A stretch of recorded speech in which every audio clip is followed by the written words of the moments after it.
The show features primarily functional potters or vessel makers or artists that are still working within a vessel tradition. There is some sculpture. Locally, there's Matt Rood. He enjoys what I call atmospheric firing. I was drawn to clay for similar reasons, like its physicality and pushing around of the material. So salt glazing, traditionally there was no glaze applies, but when the kiln reaches a certain temperature, they introduce rock salt. It vaporizes, and the sodium in the salt creates its own glaze. A lot of people working in salt firing or wood firing use a limited amount of glaze because they love the tactile quality of clay, the loose gestural quality that handling clay allows. Another artist I could talk about, this is the work of Robbie LaBelle. Robbie talks about how the designs of her pieces are informed by its use. There's no sharp edges. It's very sort of sensual forms, very rounded. So it's a great demonstration about how form might follow the function of the work. So since we have another artist with a heartbeat in the gallery, I'll introduce Pat Seiler. Patrick's work is the large teapot here, and there's several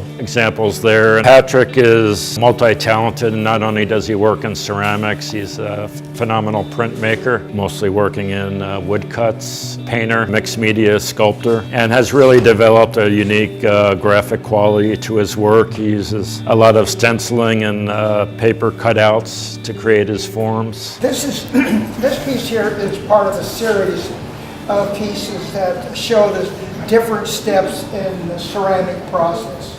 Making clay, wedging clay, throwing on the electric potter's wheel, putting the parts together, painting an image on the piece, setting the kiln, watching the cones fire, firing the kiln, and then admiring the results.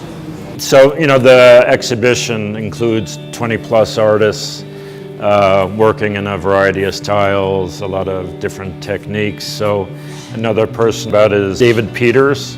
David's work is unique in that he digs his own clay and processes his own materials and spends a lot of time with those technical aspects of formulating his own clay bodies. Most of his work is wood-fired. These pieces are by David Hiltner. So all these striations, the surface decorations here, for him are reminiscent of, fields being plowed in the springtime, creating geometric patterns. And then on the tops here are little reminders of the silos that were part of his environment growing up. So he mostly primarily works with function of the vessel, but yet there's so much surface decoration. Larry Clark. Larry's worked in a lot of different forms, a lot of different processes. He's masterful no matter what kind of work he does. He's such a great technician. He knows the materials. He's very skilled at forming. That these are all handmade with slabs, and when the slabs become leather hard, he starts adding the pieces together. This is the work of Pat Horsley on the shelf, primarily a functional potter, sort of a master craftsman, glaze technician.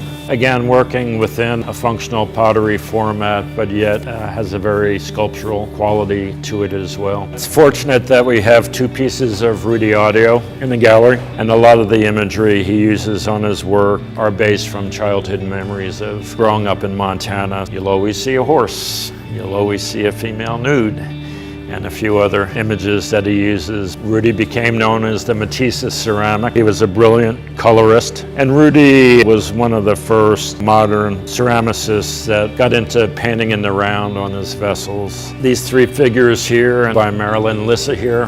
Marilyn's work is very autobiographical about family relationships with friends, has sort of a feminist tendency to her work. Jim Buddy. Jim has been involved with sort of social and political imagery in his work, but his work has a pop and I think influenced by surrealism, the way he stacks his figures, accentuates gestures, but very skillful in the way he could apply such disparate, varied imagery. But I've always had three overriding themes when I define a successful artist. One is that they're highly disciplined, they work hard, they work long hours. Two is that they have a command of their material material. They have the tools to be able to execute what they want. And then the third is, you have to have something unique to say. What's going to make your work stand out? And tandem with that is, how is that communicated to the public? How will they be able to empathize with what you're doing and what you're trying to communicate with your work? How are they going to be able to relate to it in some way to connect with the work?